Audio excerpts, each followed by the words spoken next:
यार ये एक्टर बनने में तो बड़ा स्ट्रगल है, even if your family is a part of the industry. Okay, may be not for everyone, लेकिन सारे स्टार किड्स में से एक स्टार किड ऐसा है जिसने बहुत ही ज्यादा, मतलब सबसे ज्यादा स्ट्रगल किया है, और वो है हरमन बवेजा, जिसकी 3 मूवीज आने के बाद भी आज तक लोग उसे ऋतिक रोशन का हमशक्ल मानते हैं। यहाँ तक कि शीशे में मुझे अपनी शक्ल नहीं, तुम्हारी शक्ल दिखाई देती है। And after watching all 3 of his movies, we have to ask, what went wrong? Harman के डैडी हैं हैरी बवेजा, जिनके 3000 करोड़ रुपए से ऊपर की प्रॉपर्टी है, और मम्मी है पम्मी बवेजा, जो बॉलीवुड में डायरेक्टर और प्रोड्यूसर है। And Harman is known for 3 things: good looks and good looks of Hrithik Roshan. For some reason mummy daddy मतलब पम्मी हैरी ने अपने बेटे को बॉलीवुड में किसी नॉक ऑफ आइटम की तरह मार्केट कर दिया था, with similar looks, similar dancing and similar In fact, Harman's entire launch as an actor was almost entirely like Hritik's. Dad की फिल्म में डेब्यू, डबल रोल कैरेक्टर, एक लंबी adventure story in an unknown land.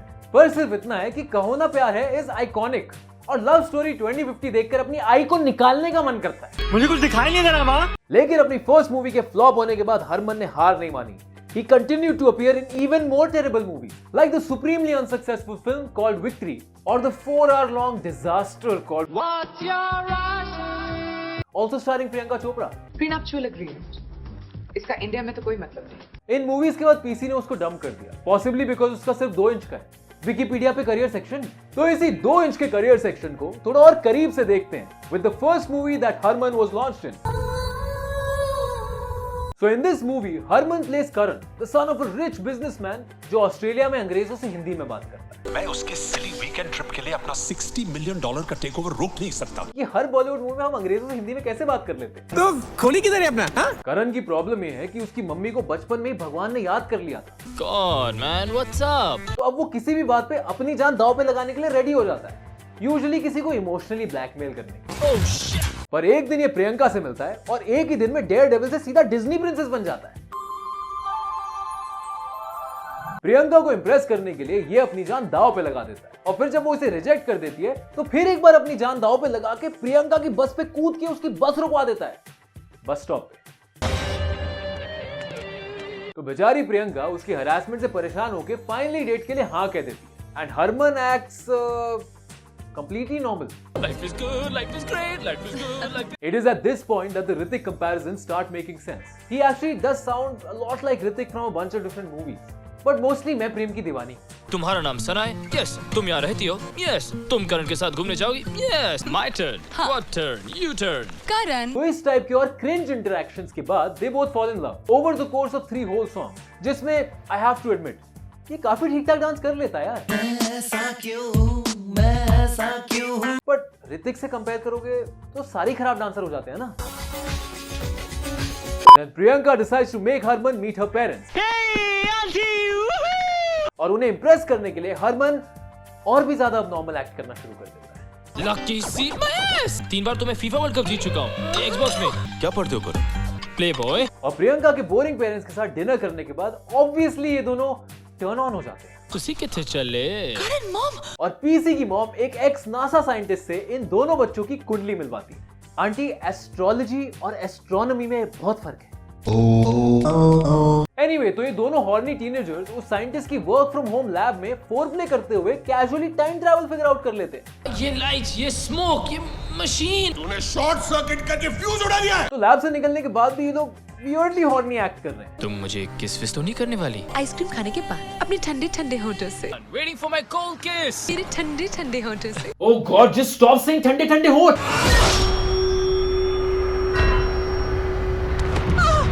Oh, thank God. So Priyanka straight up dies, and Harman इतना ज्यादा depressed है that he forgets to act like Hrithik Roshan. God, somebody help. Somebody help. और इस point पे बोवन sir के घुटने टूटने वाले हैं, पूरी मूवी को अकेले कैरी करके। This is not fair, yeah. तो वो अपनी टाइम मशीन फिक्स कर लेते हैं ताकि जिंदा प्रियंका को पास में जाके वापस ला सके। और सडनली उनकी टाइम मशीन में कुछ टेक्निकल प्रॉब्लम्स आ जाती हैं। Damn it, this can't happen to me now. इसका टाइम कोड लॉक हो गया है, एक ही जगह जाके अटक गया है। और करण को लगता है कि ये यूनिवर्स का साइन है। Sana is there. उसने खुद अपने हाथों से टाइप किया था. She typed this with her own hands. और फिर ये डिसाइड करते हैं कि पास्ट की प्रियंका को ढूंढने के लिए हम फ्यूचर में जाएंगे। I don't need luck, uncle. I have love. तो अब 1.5 घंटे की लव स्टोरी के बाद हम फाइनली 2050 में आ गए हैं, जहां सब कुछ एक PS3 की गेम जैसा दिख रहा है। तो फ्यूचर में आए हुए हमें 1 सेकंड भी नहीं हुआ है और ऑलरेडी विलेंस इनका फुल पावर पीछा कर रहे हैं। कहाँ गए? Find them. ये गंदे लोग इस गंदे लोगों वाली कंपनी के लिए काम करते हैं और इन्हें किसी भी हालत में टाइम मशीन का पता लगाना है। Don't try. Just do or die. So future police से बचते हुए करण gets groped by a robot and he reacts like anybody would. Oh, help! Damn. Now we get to see more of this world, including PS3 graphics, आधे Holobyte, किसी भी चीज की जरूरत हो तो कहे tata bye. and other awesome tech. अबे हेमंत, टिप्स तो लेके जा। तो ये सब तो ठीक है, पर हम तो यहाँ प्रियंका को ढूंढने आए ना। अब मुंबई के करोड़ों लोगों में एक लड़की के pop star, rock star, superstar Jaisha. So Karan इस रोबोट अब्यूजर से मिलने ही वाला होता है कि सडनली मूवी को याद आता है कि 1 मिनट यार, मूवी में तो विलन भी है, इसको हम फटाफट 2 लाइनों में एस्टैब्लिश कर देते हैं, वरना हमारे पास इन इंपॉर्टेंट प्रोडक्ट प्लेसमेंट्स के लिए टाइम कैसे बचेगा। This Dr. Hoshi's quite a dude. Seriously यार, इस मूवी में स्टोरी से ज्यादा तो स्पॉन्सर हैं, लॉमैन, सीएट, एक्सबॉक्स, पैनासोनिक, पता नहीं क्या क्या। तो ये बेन और डार्थ वेडर का लव चाइल्ड जब तक बैकग्राउंड में अपना सीन सेट कर रहा है, तब तक करण प्रियंका को Xbox 360 Kinect पे चैलेंज करके उसे सेट कर रहा है। एंड गाइस, आज से 30 साल बाद अगर Kinect खेलना हो तो ये कॉस्ट्यूम पहनना पड़ेगा। Bring it on. तो Kinect खेलते खेलते प्रियंका सेट हो जाती है और यहाँ आता है एक कैची गाना। This song is probably the one nice thing in this movie, apart from Boman Irani. Don't call me uncle. तो अब 2 घंटे हो गए हैं और प्रियंका को भी प्यार तो हो ही गया ना, तो let's go to the past and and the movie. नहीं। ओ हाँ, विलन भी तो है यार। I'm suffering. It's not funny. Guys, अगर इस मूवी से इस विलन को निकाल दो तो इस मूवी की स्टोरी पे 0 इम्पैक्ट होगा, 0। Don't waste my time. यहाँ इंटेंस कॉन्फ्लिक्ट चल रहा है कि क्या फ्यूचर प्रियंका अपना प्रेजेंट छोड़ के हरमन के पास्ट में वापस जाना चाहेगी और इनको अपने साइफाई के चक्कर में जबरदस्ती डार्थ वेडर घुसेड़ना है। बट फक इट, क्योंकि नई प्रियंका पुरानी प्रियंका की डायरी पढ़ लेती है और हमें पता चलता है कि ये नई प्रियंका पुरानी प्रियंका का पुनर्जन्म है। लेकिन अगर ये 2058 में 22 साल की है तो मतलब ये पैदा हुई थी 2038 में और मरी थी 2008 में, तो 2008 से लेकर 2038 तक इसकी आत्मा oh, the villain is back. तो अब बोमन ईरानी को बचाने के लिए Harman has to fight an evil robot जो बिल्कुल ऋतिक रोशन जैसा दिखता है। How is it possible? और हरमन कोई मार्वल का सुपर हीरो नहीं है जो उसे हराने के लिए उसी का इविल वर्जन लगेगा, इसे तो कोई भी रोबो पेल देगा।